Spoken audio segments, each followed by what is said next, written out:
یہ وقت بھی گزر جائے گا ایک بہت بڑا موٹیویٹ جملہ ہے جو ہمیں اپنی پریشانی کے وقت بہت سکون اور راحت دیتا ہے، جس کی وجہ سے ہم اپنے سارے فیصلے اللہ پر چھوڑ دیتے ہیں اور سکون قلب محسوس کرتے ہیں۔ حضرت سیدنا ابو ہریرہ رضی اللہ تعالیٰ عنہ سے روایت ہے کہ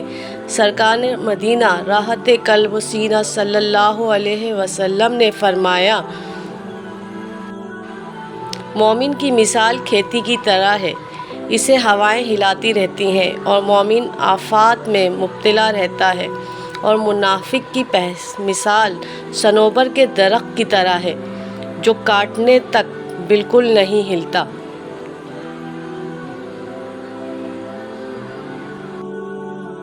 حضرت محمد مصطفیٰ صلی اللہ علیہ وسلم نے فرمایا، مصیبت اپنے مصائب یعنی مصیبت زدہ کا چہرہ اس دن چمکائے گی جس دن چہرے سیاہ ہوں گے۔ حضرت سیدنا ابن عباس رضی اللہ تعالیٰ عنہ فرماتے ہیں کہ سید عالم نور حضرت محمد صلی اللہ علیہ وسلم نے فرمایا،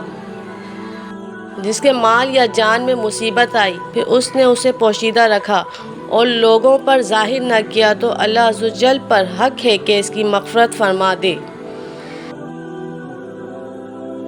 حضرت سیدنا انس بن مالک رضی اللہ تعالیٰ عنہ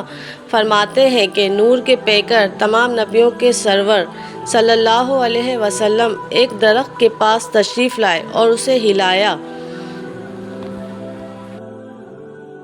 یہاں تک کہ اس کے پتے گرنے لگے، جس قدر اللہ عز و جل نے چاہا۔ پھر فرمایا، تکلیفیں اور مصیبتیں میرے اس درخت کے پتوں کو گرانے سے بھی تیزی سے